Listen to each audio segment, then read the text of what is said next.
सुनैना राघव के फोन को ट्रैक करती है और अब सुनैना राघव के फोन को ट्रैक करते हुए नीतू के घर पहुंच जाती है।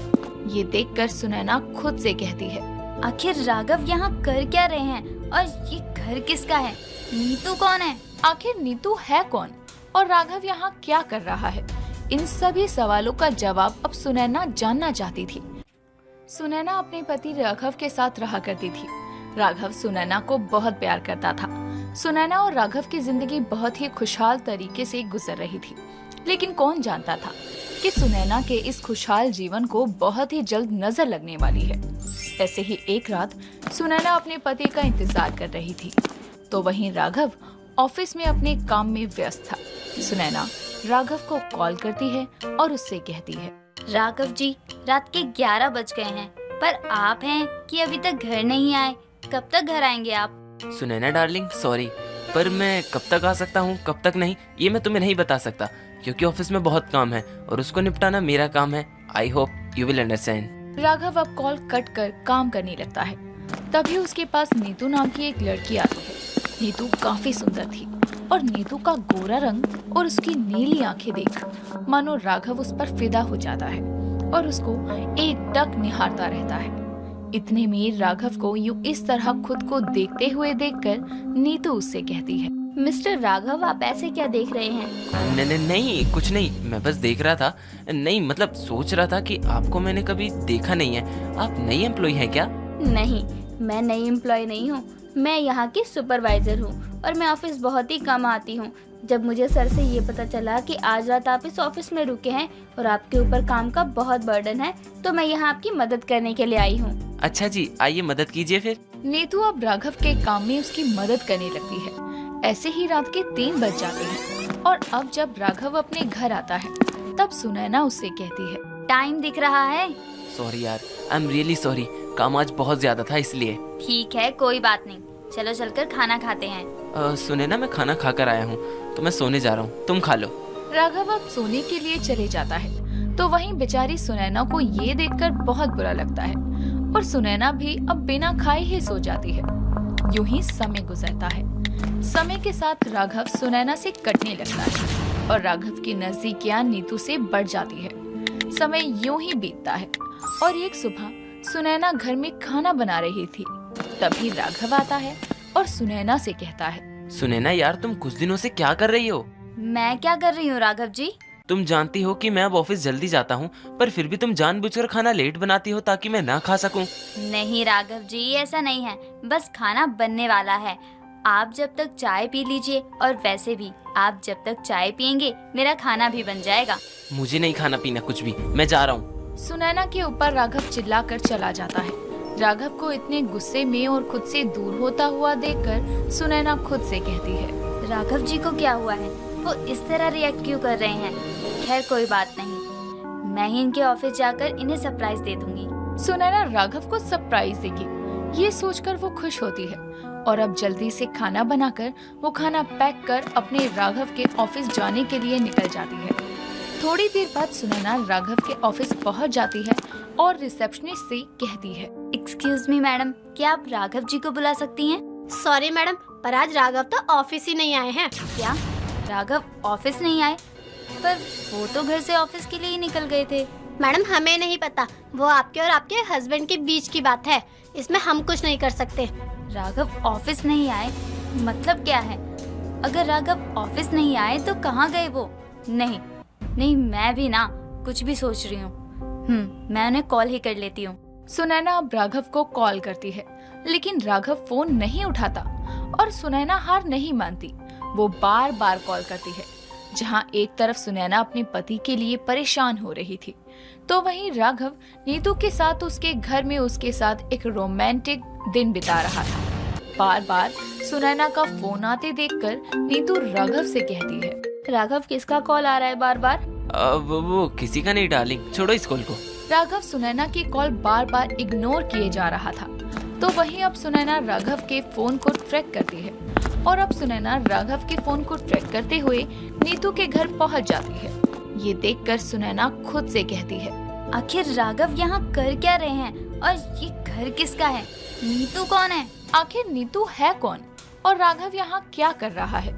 इन सभी सवालों का जवाब अब सुनैना जानना चाहती थी और इसीलिए सुनैना नीतू के घर में जाती है, जहाँ वो देखती है कि दरवाजा खुला था, जिसके चलते वो बिना नॉक किए अंदर जाती है, जहाँ वो अपने पति राघव की बाहों में एक लड़की को लिपटा हुआ देखकर हैरान होकर तालियां बजाते हुए राघव को कहती है, वाह मिस्टर राघव सिंघानिया, वाह, आपने तो सच में बहुत अच्छा गेम खेला। सुनैना की बातें सुनकर राघव नीतू को खुद से दूर करता है और सुनैना से कहता है, सुनैना, तुम यहाँ कैसे? मिस्टर राघव सिंघानिया, आप यहाँ क्या कर रहे हैं, पहले ये तो बताइए। मैं यहाँ ऑफिस के काम से आया था।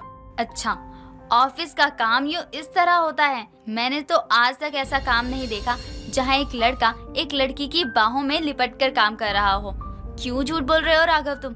तुम्हें पता है अभी तुम्हारे ऑफिस से ही आ रही हूँ मैं। राघव डार्लिंग, ये कौन है और तुम इसको झूठ क्यों बोल रहे हो कि आप यहाँ ऑफिस के काम से आए हो? राघव डार्लिंग, आप अपनी डार्लिंग को सच अपने मुंह से बताएंगे या मैं बताऊं? सुनैना, तुम घर जाओ, घर पर बात करते हैं। नहीं, अब एक सौतन के घर सौतन आई है तो वो वापस कैसे जा सकती है? सौतन?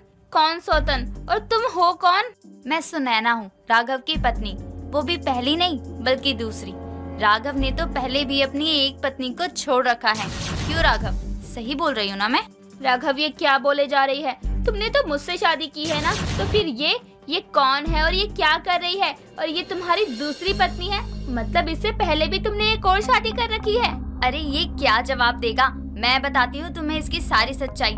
आज से कुछ साल पहले ठीक ऐसा ही हुआ था जैसा आज हो रहा है। सही कहते हैं लोग कि कर्मा होता है, जो जैसा करता है वैसा जरूर भरता है।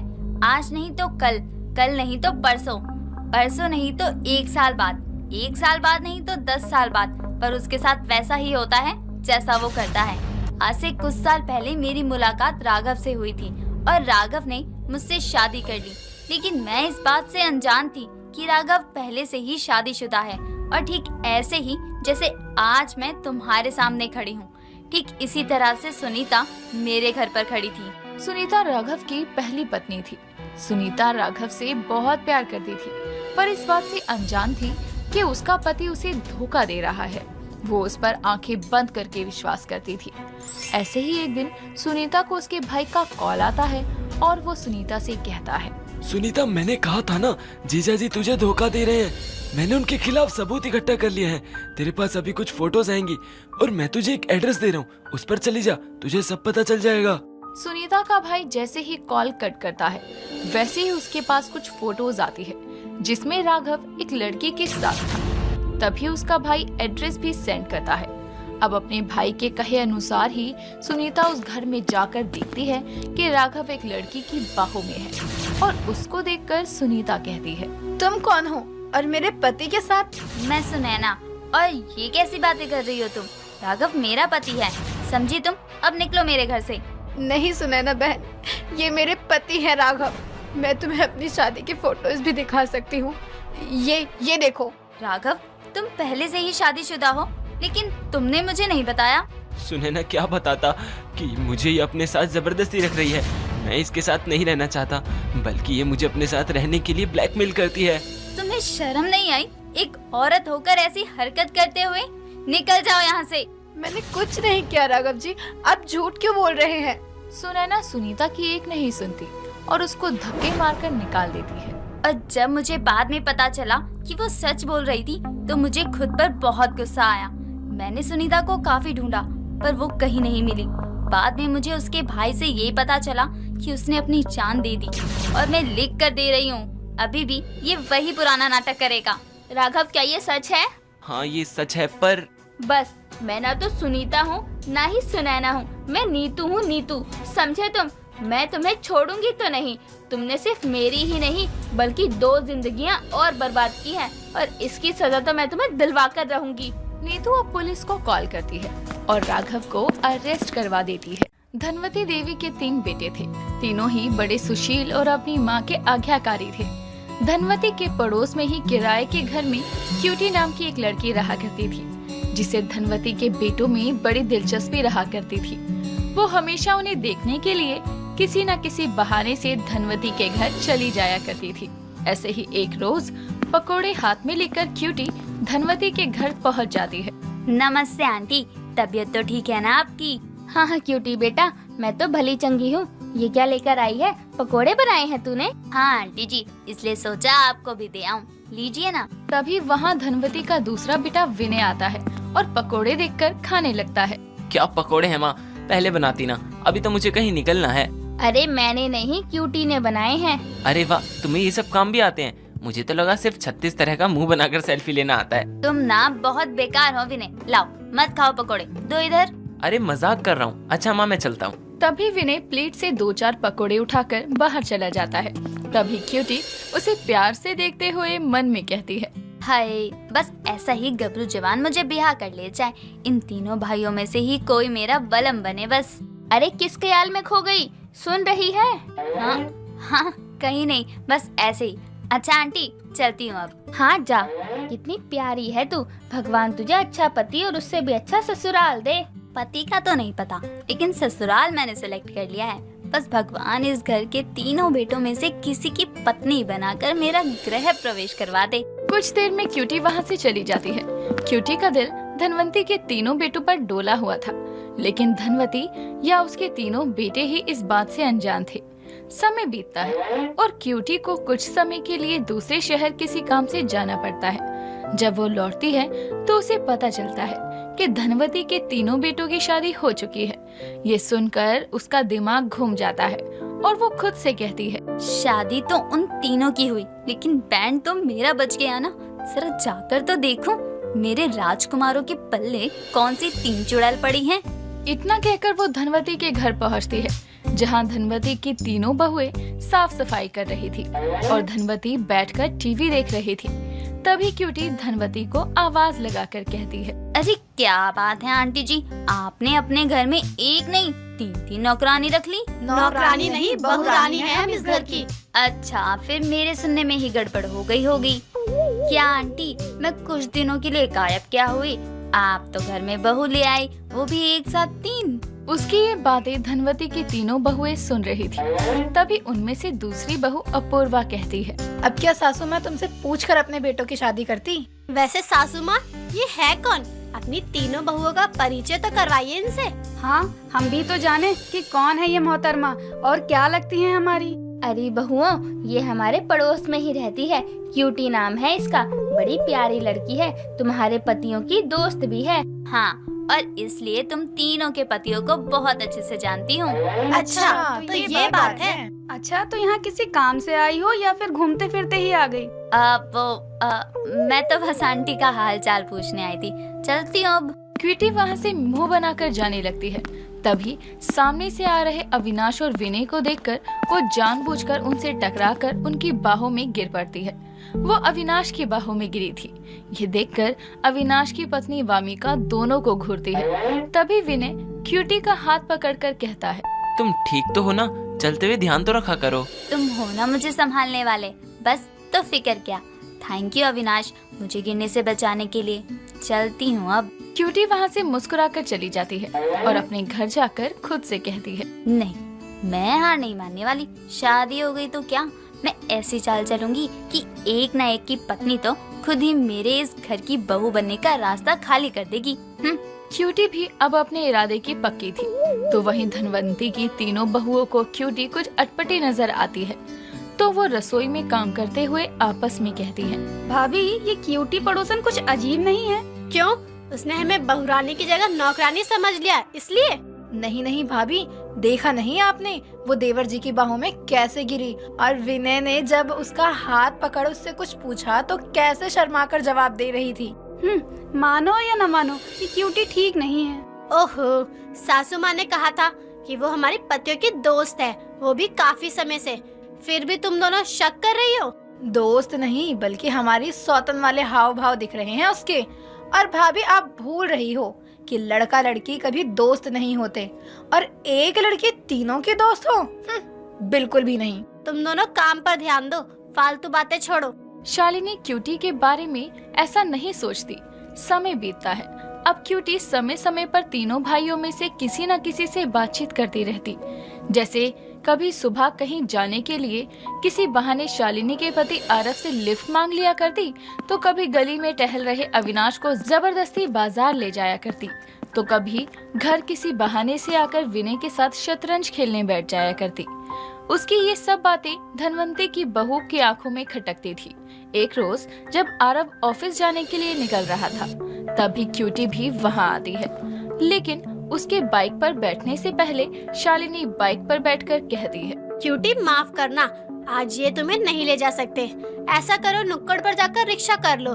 चलिए जी। तभी दोनों वहाँ से चले जाते हैं। शाम को अविनाश ऑफिस से लौटता है तो क्यूटी उससे बातें करने लगती है। ये देखकर वामिका उसे आवाज लगाती है, अविनाश, अरे गली में क्या पंचायत लगा रहे हो? अंदर आ जाओ, मैच चालू हो गया है। अच्छा अभी आया, चलता हूँ क्यूटी, बाद में बात करेंगे। क्यूटी फिर गुस्से में अपने दांत पीसकर रह जाती है और संडे के दिन धनवंती के बेटों के लिए उनकी पसंद की पाव भाजी बना कर लाती है, जिसकी खुशबू आते ही विनय कहता है, ओहो, पाव भाजी। हाँ, मैंने खास तुम तीनों के लिए बनाई है। अच्छा, पर किस खुशी में? अरे आंटी जी, आपकी बहुओं को आपने बताया नहीं कि आपके तीनों बेटों को मेरे हाथ की बनाई पाव भाजी कितनी भाती है। क्यों बताऊं? मतलब कि इसमें बताने लायक कोई जरूरी बात है क्या? और क्यूटी बनाकर लाने से पहले पूछ तो लेती। आज हम सारा परिवार बाहर खाना खाने जाने वाला था। हाँ क्यूटी, तुम बता देती तो हम किसी और दिन का प्लान बना लेते। ओहो क्यूटी, तुम्हारी अब तक की गई मेहनत तो बेकार हो गई पाव भाजी बनाने की। हाँ, और वैसे भी तुम्हारे ये दोस्त हम कुंवारे नहीं हैं जो तुम्हारी पाव भाजी के भरोसे रहे। बीवी आ गई है इनकी, तो अब दोस्त हुए पराए। दुश्मन हुआ जमाना। इसलिए बेटा क्यूटी, कम करो हमारे यहाँ आना जाना। अब क्यूटी को अकल आती है कि उसकी दाल यहाँ नहीं गलने वाली, इसीलिए वो अपनी दाल मतलब पाव भाजी लिए मुंह बनाए उल्टे पांव लौट जाती है। तभी धनवती कहती है, बड़ी आई मेरी तीन बहुओं की सौतन बनने। सासू माँ, आप तो कमाल हो, एक बार में ही सौतन बनने वाली हरकत करने वाले को घर से रवाना कर दिया। हाँ सासू माँ। हाँ, क्योंकि इसकी हरकतें मेरी नजर में खटक रही थी और ऊपर से ये तीन कलयुगी नालायक भी उससे हंसकर बातें किया करते थे। कान खोलकर सुन लो तीनों, इस क्यूटी का पता तो साफ कर दिया मैंने, लेकिन भविष्य में ऐसे किसी और को भी मैं अपनी बहुओं की सौतन नहीं बनने दूंगी। तभी धनवती की तीनों बहुएं जोर जोर से हंसने लगती है। एक दिन रवीना अपनी पार्टनर रोहित के साथ पार्क में बैठी थी, तो रोहित रवीना से बोलता है, अरे क्या यार, इतना टाइम हो गया, कोई बकरा ही नहीं मिल रहा। जिस बकरे को आखिरी बार काटा था उससे ही काम चल रहा है। इतने दिन हो गए, कोई मस्त सी पार्टी भी नहीं की हमने। बात तो सही बोल रहा है तू, लेकिन यार जब से किसी बकरे को काटा नहीं है तब से हम दोनों एक दूसरे के कितने पास आ गए हैं ना। काम तो चलता रहेगा, पहले थोड़ा एंजॉय कर ले हम। अरे नहीं भाई, प्यार के चक्कर में काम से थोड़ी समझौता कर सकते हैं। चल अब तू भी सीरियस हो जा, किसी को तो देख जिससे हमारे कुछ दिन ऐसे निकल सके, क्योंकि मुझे करनी है अब पार्टी, बहुत मन है। चल अब तू बोल रहा है तो ठीक है, देखते हैं कोई मिल जाए तो अच्छे से काटेंगे उसका। रवीना और रोहित दोनों बातें कर रहे थे कि तभी वहीं पर थोड़ी दूर पर एक राहुल नाम का लड़का बैठा हुआ था। राहुल को अकेला देखकर रवीना उसके पास जाकर उससे कहती है, सुनिए, अगर आपको कोई परेशानी नहीं है तो क्या मैं यहाँ आपके साथ बैठ सकती हूँ? जी बिल्कुल बैठिए, मुझे क्या ही परेशानी होगी। आइए आप बैठिए ना। वैसे आप इतने अच्छे लग रहे हो, बड़े घर के भी लग रहे हो, तो आप यहाँ अकेले क्यों बैठे हो?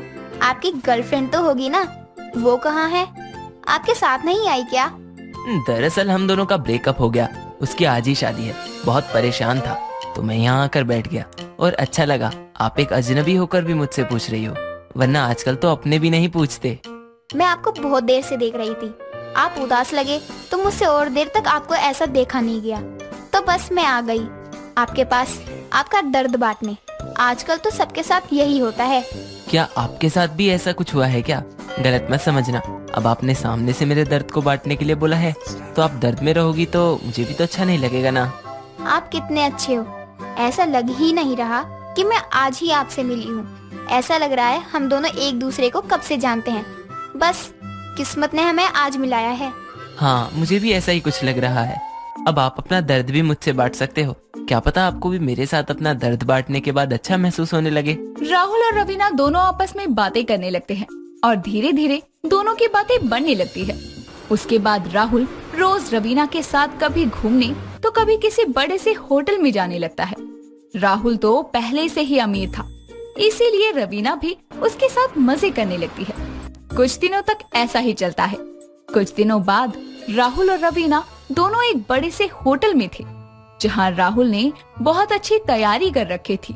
पूरा होटल बुक किया हुआ था और उसे अच्छे से सजाया हुआ था।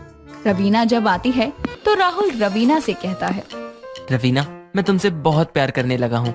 तुम उस दिन अजनबी होने के बाद भी मेरा दर्द बांट रही थी, और अब तक मैंने जितने भी दिन बिताए हैं तुम्हारे साथ, मुझे बस ऐसा ही लगा कि मैं तुम्हें अपनी गर्लफ्रेंड बनाना चाहता हूँ। क्या तुम भी मुझसे उतना ही प्यार करती हो? अगर आज तुम मुझसे नहीं बोलते ना तो पक्का मैं खुद ही तुमसे बोल देती, क्योंकि मैं तुमसे खुद बहुत प्यार करती हूँ, सच में। और मैं तुम्हारी गर्लफ्रेंड जरूर बनना चाहूंगी। रवीना राहुल को हाँ कर देती है और उसके बाद ये सारी बात जाकर रोहित को बताती है। कई दिनों तक रवीना राहुल से बहुत गिफ्ट्स लेती है और जो भी गिफ्ट्स मिलते उसे रोहित और रवीना बहुत अच्छे से इस्तेमाल करते। दिन पर दिन निकलते जाते हैं और ऐसा ही चलता है। कुछ दिनों बाद रवीना और राहुल घूमने के लिए गए थे। तभी राहुल रवीना से कहता है, रवीना, तुम्हें मेरी गर्लफ्रेंड बने हुए बहुत समय हो गया है। मैं अब ये सोच रहा हूँ कि क्यों ना हम शादी कर लें। क्या? शादी? हाँ, शादी के लिए बोल रहा हूँ। हम दोनों एक दूसरे से इतना प्यार करते हैं और शादी भी करना चाहते हैं, तो तुम ऐसे क्यों कर रही हो जैसे मैंने शादी नहीं, पता नहीं क्या बोल दिया हो तुम्हें। अरे ऐसी बात नहीं है, लेकिन मैं अभी शादी नहीं कर सकती तुमसे। लेकिन क्यों? शादी करने में क्या परेशानी है? मुझे तुम पर यकीन है कि तुम मेरे घर वालों को भी मना लोगी, क्योंकि तुम हो ही इतनी अच्छी, तो इस बात की टेंशन मत ही लो तुम। नहीं, ये बात नहीं है। वो मेरी माँ के ऊपर बहुत कर्जा है और मुझे चुकाना है। जब तक मैं ये कर्जा खत्म नहीं कर देती तब तक शादी नहीं कर सकती, इसलिए मना कर रही हूँ। बस इतनी सी बात मुझे बताती ना। हम एक दूसरे से प्यार करते हैं, तो तुम्हारी परेशानी अब मेरी हुई ना। राहुल, सच में तुम बहुत अच्छे हो। मुझे नहीं पता था तुम मेरी माँ का कर्जा भी चुकाने के लिए मान जाओगे। बस एक बार कर्जा चुक जाए, अगले ही दिन हम शादी कर लेंगे। रवीना की बात सुनकर राहुल अपने घर से पैसे लाकर रवीना को देता है और वो पैसे लेकर रवीना रोहित के साथ वो शहर छोड़कर भाग जाती है। और बेचारा राहुल धोखेबाज लुटेरी गर्लफ्रेंड का रोना रोते रहता है। वो दोनों दूसरे शहर में जाते हैं, जहाँ रोहित घर देखने के लिए चला जाता है और रवीना थोड़ा बहुत खाने का सामान लेने लगती है कि तभी रवीना की मुलाकात एक विक्की नाम के लड़के से होती है। विक्की को पहली ही नजर में रवीना बहुत अच्छी लगती है और विक्की रवीना से कहता है, हेलो मैडम, आप नई हो क्या? क्यों? मेरी शक्ल पर लिखा है क्या? मैं यहाँ नई आई हूँ और तुम आ गए मुझसे बात करने। अरे नहीं, वो आपका पहनावा देखकर बोल रहा था मैं, और मैं यहाँ बात करने आपसे इसलिए आया था क्योंकि मुझे आप पहली नजर में ही अच्छे लगने लगी। लो, अभी तो मैं इस शहर में आई थी और आते ही अगला बकरा भी मिल गया। क्या हुआ? इतनी चुप क्यों हो? बोलो तो सही कुछ, या कहीं से लूट कर आई हो? क्या बोल रहे हो तुम? मैं कहाँ कुछ लूट कर आई हूँ? तुम्हें मैं क्या लुटेरी लग रही हूँ? अरे आप तो सीरियस हो गए, मैं तो मजाक कर रहा था। अच्छा, आप बुरा ना मानो तो मैं आपको अपनी कार में घर तक छोड़ दूं। आप ऐसे अकेले धूप में जाओगी, मुझे अच्छा नहीं लगेगा। ये कितनी अच्छी तरह से बात कर रहा है। आज से पहले कभी किसी ने मुझसे ऐसे बात नहीं की। पहला इंसान मिला है जो मजाक और फ्लर्ट दोनों कर रहा है। अरे मैडम जी, मैंने आपको चुप होने के लिए नहीं बोला था। आप तो बार बार म्यूट में ही चली जा रही हो। मैं आपसे बात करना चाहता हूँ और आप हो कि बार बार चुप हो जा रही हो। जी चलिए, आप ही मुझे घर छोड़ देना, लेकिन अभी मेरा भाई घर देख रहा है, तो थोड़ी देर में मैं बता सकती हूँ कि आपको मुझे कहाँ छोड़ना है। रवीना को विकी बहुत पसंद था, इसीलिए रवीना भी अब खुशी खुशी उससे मिलने लगी। रवीना भी उससे प्यार कर बैठी थी। कुछ दिनों बाद दोनों एक दूसरे से अपने दिल की बात करते हैं और गर्लफ्रेंड बॉयफ्रेंड बन जाते हैं। दोनों के रिश्ते को काफी समय हो जाता है, लेकिन रवीना अभी तक विक्की को नहीं लूटती। ये देखकर रोहित रवीना से कहता है, क्या तुम इतने टाइम से विक्की गर्लफ्रेंड बन के घूम रही हो, लेकिन अभी तक तुमने उसे लूटा भी नहीं है? कोई सीन तो नहीं चल रहा ना तुम दोनों का? नहीं, ऐसा नहीं है। ऐसा ही है। देखो रवीना, तुम एक लुटेरी गर्लफ्रेंड हो और मैं तुम्हारा पार्टनर हूँ, इसलिए मैं तुम्हें ऐसे ही अपना लूंगा, लेकिन और कोई नहीं। तुम सही बोल रहे हो। बहुत समय खराब कर दिया मैंने विक्की के पीछे, लेकिन अब और नहीं, मुझे काम और प्यार में अपने काम को देखना होगा। मैंने आज तक जैसे और लोगों को उनकी गर्लफ्रेंड बनकर लूटा है, ऐसे ही अब विकी का नंबर है। तुम बस यहाँ से निकलने की तैयारी करो। अब आया ना तुम्हें समझ में, मैं यही तो तुम्हें समझा रहा था। चलो कोई बात नहीं, अब काम पर लग जाओ। हाँ, आज ही मैं विकी को लूट कर आऊंगी और फिर हम दोनों इस शहर से चले जाएंगे। रवीना रोहित को इतना बोलकर विक्की से भी वही बहाना बनाकर ढेर सारे पैसे लूटकर और उसे धोखा देकर वहाँ से भागकर रोहित के साथ दूसरे शहर आती है और वहाँ जाने के बाद दोनों घर लेकर आराम करते हैं। लेकिन जब आराम करने के बाद रवीना सोकर जागती है तो देखती है कि सारे लूटे हुए पैसे और रोहित दोनों फरार है। ये सब देखकर रवीना अपने आप से कहती है, मैं एक लुटेरी गर्लफ्रेंड हूँ। मैंने आज तक पता नहीं कितने लोगों को उनकी गर्लफ्रेंड बनकर लूटा था, लेकिन ये रोहित तो मुझे ही लूट कर चला गया। मैंने उसे ये बोला था कि काम और प्यार में हमारे लिए काम ज्यादा जरूरी है, और उसने काम को आगे करके मुझे ही लूट लिया। रवीना जो कि एक लुटेरी गर्लफ्रेंड थी, आज तक जिसने सबको लूटा था, अब उसके पास से वो सब कुछ लूट कर कोई और लेकर भाग गया था। दीपा एक ढाबे में काम करती थी। दीपा को ढाबे में बनने वाली सभी चीजें बहुत ही अच्छी तरह से आती थी, लेकिन दीपा की रसोई की खासियत थी कि वो तंदूरी खाना जो भी बनाती वो लाजवाब ही बनाती थी, जिसे खाने के लिए काफी दूर दूर से लोग आया करते थे। कुछ दिनों बाद दीपा की रसोई का खाना खाने के लिए एक सौरभ नाम का लड़का आता है। दीपा उसके लिए तंदूरी रोटी और सब्जी लेकर आती है। सौरभ जैसे ही दीपा की रसोई में बनी तंदूरी रोटी खाता है तो दीपा से बोलता है, हेलो, यहाँ पे तंदूरी रोटी किसने बनाई है? जरा उसको बुला दोगे? क्या हुआ, आपको अच्छा नहीं लगा क्या? कुछ और खाना है तो बता दो, वही मिल जाएगा आपको। अरे उसे बुलाओ तो सही जिसने ये खाना बनाया है, मुझे उसे मिलना है और कुछ नहीं खाना। जी ये मैंने ही बनाई है, लेकिन आप ऐसे क्यों बोल रहे हो? क्या आपने बनाया है? सच में? आज से पहले मैंने ऐसी तंदूरी रोटी कभी नहीं खाई। बहुत ही अच्छा स्वाद है इस तंदूरी रोटी का। मुझे तो बनाने वाले से मिलना था और मुझे ये नहीं पता था कि आपने ही बनाया है। अच्छा, मतलब आपको पसंद आया? मैं तो डरी गई थी कि मेरे हाथों का तंदूरी खाना जिसकी सब तारीफ करते हैं, आप उसकी बुराई करने वाले हो। बुराई और इसकी? ना बाबा ना, आज तक मैंने ना जितनी भी तंदूरी रोटी खाई होगी, लेकिन आपकी इस तंदूरी रोटी का स्वाद सबसे अलग है, कुछ डिफरेंट है। आप यही बना लेते हो या और कुछ भी? अरे नहीं, मुझे सब आता है। तंदूरी चाप, तंदूरी नान, तंदूरी पनीर, तंदूरी दम आलू, तंदूरी चिकन, यहाँ तक कि तंदूरी मोमोज भी। आप बस बताइए आपको क्या खाना है, मैं अभी लेकर आ जाती हूँ। एक काम करिए, तंदूरी चिकन ले आइए और साथ में 4 नान भी, और हाँ तंदूरी मोमोज भी पैक कर देना। दीपा सौरभ के लिए खाना बनाने चली जाती है। सौरभ को भी दीपा का स्वभाव काफी अच्छा लगता है। उसके बाद सौरभ आए दिन वहाँ पर ही खाना खाने आने लगता है। धीरे धीरे दीपा और सौरभ की दोस्ती भी हो जाती है और ये दोस्ती कुछ ही दिनों में प्यार में भी बदल जाती है। दोनों के घर में बात करके आपसी रजामंदी से दोनों की शादी भी हो जाती है। शादी के अगले दिन दीपा की पहली रसोई होती है और दीपा रसोई में खाना बनाने के लिए जाती है, लेकिन वहाँ पर सारा सामान देखकर दीपा बोलती है, यहाँ तो ज्यादा जगह ही नहीं है, अब मैं अपना तंदूर कहाँ बनाऊंगी? और आज मेरी पहली रसोई है तो मुझे सबके लिए खास तंदूरी खाना ही बनाना है। मेरे हाथ का तंदूरी खाना खाकर ये लोग ना ही मेरी पहली रसोई को भूलेंगे और ना ही मेरी तंदूरी रसोई को। दीपा को खाना बनाने के लिए तंदूर जरूरी लग रहा था, इसीलिए वो ढाबे की तरह ही रसोई के बाहर आंगन में तंदूर लगाकर खाना बनाने लगती है। दीपा का सारा खाना तंदूर किया हुआ ही होता है। दीपा खाना बनाने के बाद खाना टेबल पर लगा देती है। थोड़ी देर बाद दीपा की सास लता और पति आते हैं। इतना खाना देखकर उसकी सास बोलती है, अरे बहू, इतना सारा खाना और वो भी तंदूरी वाला, बाहर से मंगवाया है क्या? माँ, आपकी बहू ने खुद ही बनाया होगा। मैं तो दीपा से ज्यादा ना उसकी तंदूरी रसोई से प्यार करता हूँ, तभी तो मैंने शादी की दीपा से। वो बहुत अच्छा तंदूरी खाना बनाती है। अच्छा, अगर मैं तंदूरी खाना बनाना नहीं जानती तो क्या शादी के लिए मना कर देते तुम? अरे तुम तो बुरा मान गई। अरे मैं तो मजाक कर रहा था। तुम भी ना छोटी छोटी बातों को दिल से लगा लेती हो। मैं तो तुमसे बहुत ज्यादा प्यार करता हूँ। अरे बस करो, लैला मजनू बने हुए हो।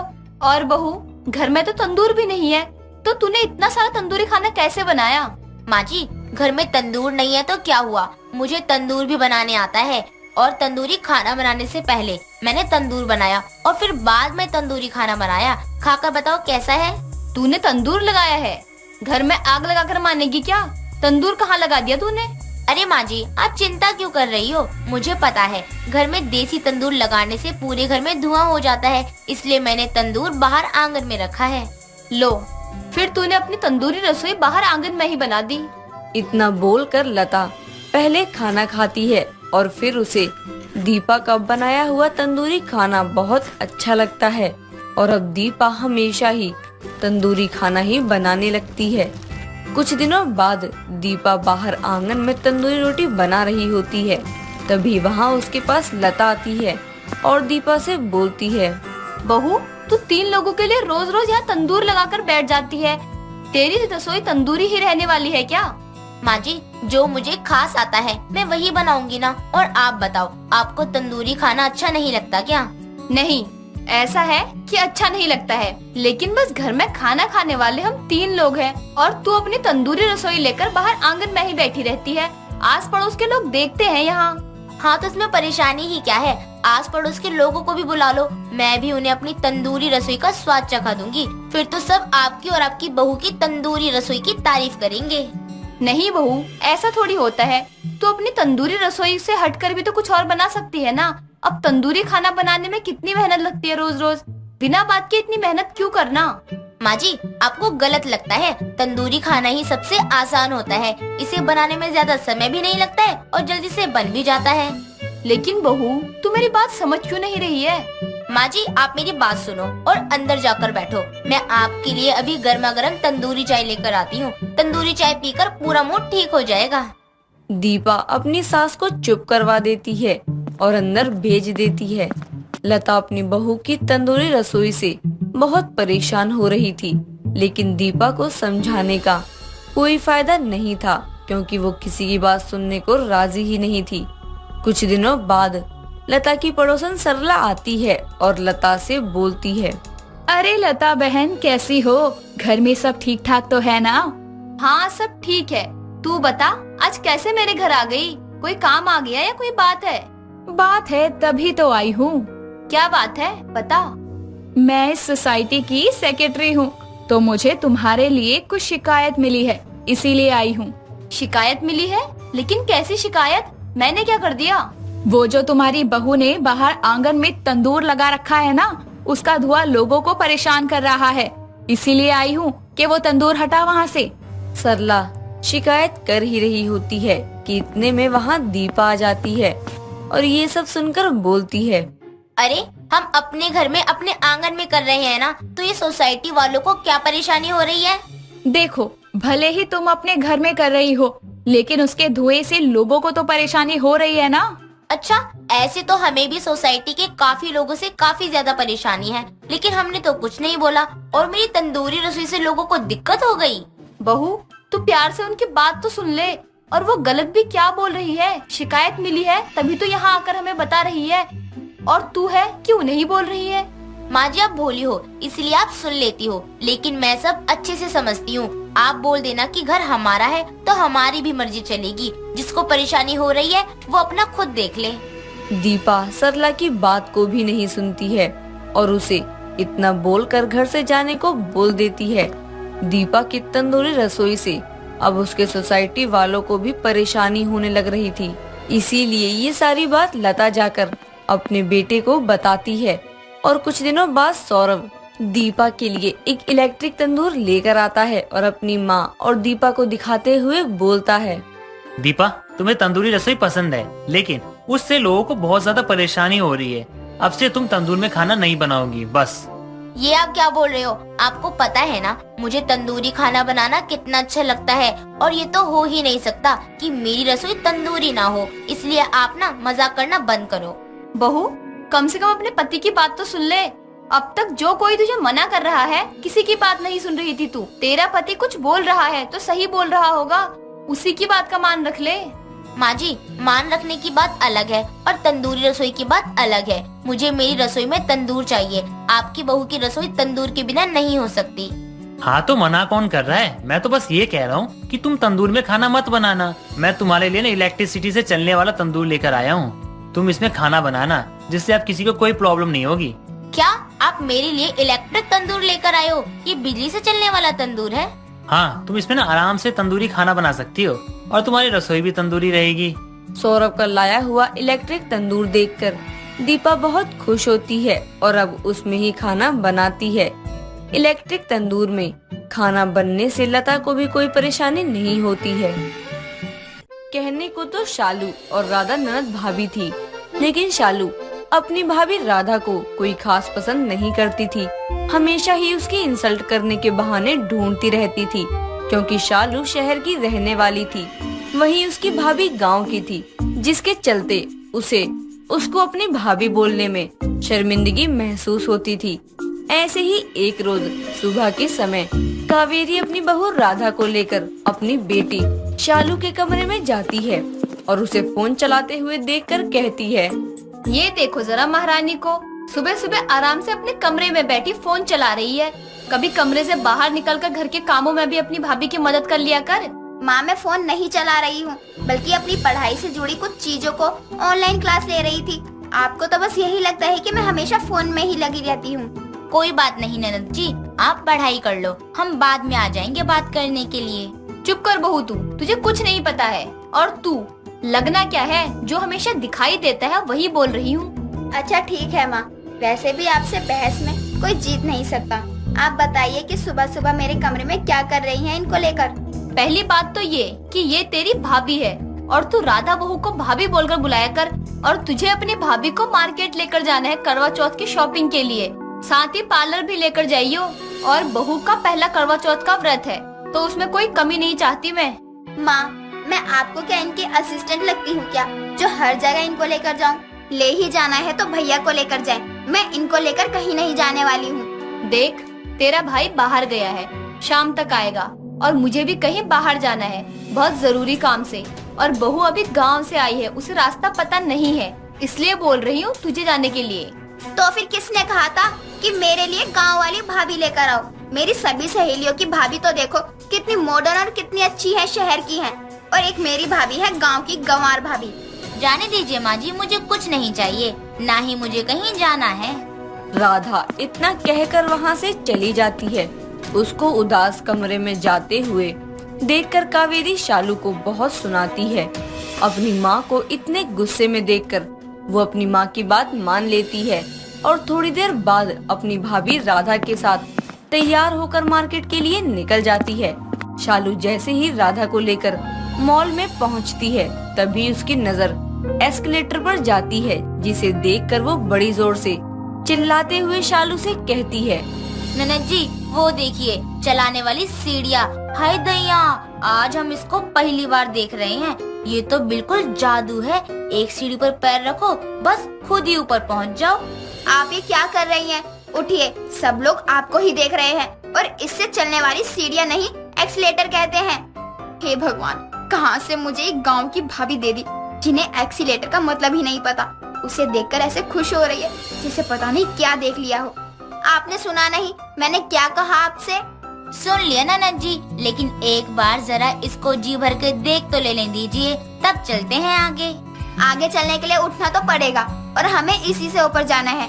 आपने ही कहा ना कि आपने इसे आज पहली बार देखा है, तो अब इस पर चलकर भी देख लीजिए। ना बाबा, हम ना जाएंगे, बिल्कुल नहीं जाएंगे। हमारे गांव में कहते हैं ये बिजली से चलता है, कहीं हमें करंट लग गया तो। ओ गॉड, किस गवार के साथ फंसा दिया मुझे। आप उठकर मेरे साथ चलेंगी या मैं आपको यहीं छोड़ दूं? नहीं नहीं ननद जी, ऐसा मत कहिए, लेकिन हमें डर लग रहा है तो क्या करें। राधा को जमीन पर बैठे हुए देखकर उसके आसपास के लोग उसे देखकर उस पर हंसना शुरू हो जाते हैं। ये सब देखकर शालू को बहुत गुस्सा आता है। तभी उसकी सहेली रिया वहाँ आती है और उसे परेशान देखकर कहती है, क्या हो गया तुझे? तू यहाँ कैसे? और ये कौन है जो जमीन पर बैठी है? तेरी जान पहचान की है क्या? जान पहचान क्या, मेरी भाभी है यार, ये गांव से है। माँ ने मुझे इनको शॉपिंग करवाने भेजा था, और ये एक्सीलेटर को देखकर जमीन पर ही बैठ गई हैं, और अब उठने का नाम नहीं ले रही है। पता नहीं किस गंवार के साथ पाला पड़ गया मेरे भाई का। ना जाने इसमें क्या देख लिया जो इनसे शादी करके घर ले आए? बस बस, तेरा गुस्सा तो 7वें आसमान पर है। वैसे हाँ, तुझे देखकर तो लग रहा है तेरे ऊपर एक स्टोरी लिखनी चाहिए, शहर की ननद और गांव की भाभी। मेरा मजाक उड़ाना है तो तू जा यहाँ से। और तू क्या, मैं भी जा रही हूँ। मुझे अपना और तमाशा नहीं बनवाना है और आप यहीं बैठी रहो। नहीं नहीं, मैं चलती हूँ, मुझे छोड़कर मत जाओ। आप जो कहेंगी मैं करूँगी ननद जी। कुछ देर बाद शालू राधा को लेकर वहाँ से चली जाती है और उसे सारी शॉपिंग करवा के पार्लर लेकर जाती है, जहाँ पहुँचकर वो अपने मन में कहती है, आता जाता कुछ है नहीं, लेकिन मेकअप का बहुत शौक है ना। आज आपकी वजह से पूरे मॉल में मेरा तमाशा बन गया। अब देखो आपका कैसे तमाशा बनवाती हूँ। घर में होने वाला करवा चौथ के फंक्शन में दोबारा कभी पार्लर आने की सोचेंगी भी नहीं। शालू इतना सोचकर मेकअप वाली से कहकर अपनी गांव की भाभी राधा का फनी मेकअप करवा के घर के लिए निकल जाती है। कुछ समय बाद दोनों घर पहुंचती हैं और उसके घर में जमा हुए सारे मेहमान राधा का मेकअप देखकर उस पर जोर जोर से हंसने लगते हैं। तभी कावेरी और उसके बेटे सूरज की नजर शालू और राधा पर पड़ती है, जिन्हें देखकर कावेरी गुस्से में शालू से कहती है, शालू, तूने अपनी भाभी का ये क्या हाल बना दिया? ये कैसा मेकअप करवाया है तूने? देख, सब लोग कितना हंस रहे हैं इस पर। तूने इसके भोलेपन का फायदा उठाकर सही नहीं किया।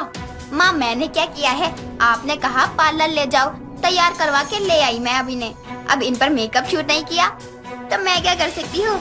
तुमने क्या किया है? अरे उसकी शक्ल देखो, कितना फनी मेकअप करवाया है तुमने उसका। उसको नहीं पता था कुछ, वो तो गांव की है, लेकिन तुम तो शहर की हो ना। लेकिन तुम्हें वो पसंद ही नहीं है, इसलिए तुमने ये सब किया है। आप लोग ननद जी को क्यों डांट रहे हो? उन्होंने तो मेरे लिए आज बहुत कुछ किया है। देखिए ना, सब लोग मुझे देखकर कितना खुश हो रहे हैं। बहू, लोग तुझे देखकर खुश नहीं हो रहे बल्कि हंस रहे हैं। माँ सही कह रही है राधा। और शालू, तूने ये मजाक करके अच्छा नहीं किया। कुछ समय बाद सभी लोग वहाँ से चले जाते हैं और लोगों के सामने अपनी गांव की भाभी का इतना तमाशा बनाने के बाद भी शालू को अपनी गलती का कोई पछतावा नहीं होता, ना ही घर वालों की बातों का उस पर कोई असर होता था। ऐसे ही समय बीतता है। तभी एक रोज सूरज और सभी घर वाले हॉल में बैठे शालू की शादी की बातें कर रहे होते हैं। तभी शालू गुस्से में वहाँ आती है और कहती है, मैंने कहा ना आपको कि मुझे अभी शादी नहीं करनी है, तो आप लोगों को कोई बात समझ में क्यों नहीं आती है? नहीं करनी मतलब नहीं करनी। शालू इतना कहकर गुस्से में वहाँ से चली जाती है। उसे परेशान देखकर राधा भी उसके पीछे जाती है और कमरे के बाहर पहुंचकर वो देखती है कि शालू हाथों में कोई फोटो लिए फोन पर बात कर रही होती है। यार तुम कुछ करो, अगर टाइम रहते तुमने कुछ नहीं किया तो मेरे घर वाले मेरी शादी कहीं और करवा देंगे। तुम समझ क्यों नहीं रहे हो? मैं खुद नहीं बोल सकती हूँ अपने घर वालों से, वो लोग बहुत पुराने ख्याल के हैं।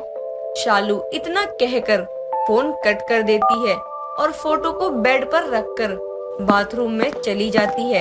वहीं दूसरी तरफ उसकी सारी बातें सुनने के बाद राधा चुपचाप कमरे में जाती है और वो फोटो लेकर सीधे अपनी सास और पति के पास जाती है और उन्हें फोटो दिखाकर सारी बात बताते हुए कहती है, जब आप अपनी मर्जी से शादी कर सकते हैं तो आपकी बहन क्यों नहीं कर सकती? ये सब पुरानी सोच छोड़िए और अपनी बहन की खुशियों के बारे में सोचकर इसी लड़की के साथ शालू की शादी करवा दीजिए। सबको अपनी पसंद चुनने का हक है। राधा की बात सुनकर सभी लोग अगले दिन लड़के वालों को फोन करके अपने घर बुलाते हैं, जहां शालू एक अनजान लड़के की जगह पर अपने पसंद का लड़का देखकर दंग रह जाती है। तभी उसकी माँ राधा की कही हुई सारी बातें उसे बताती है, जिसे सुनने के बाद शालू राधा से कहती है, भाभी मुझे माफ कर दीजिए, मैंने आपकी बहुत इंसल्ट करी। कभी आपकी भावना के बारे में नहीं सोचा, फिर भी आपने मेरी खुशी के बारे में सोचा, मेरी पसंद को समझा। मैं आपसे दिल से माफी मांगती हूँ, मुझे आपको समझने में भूल हो गई।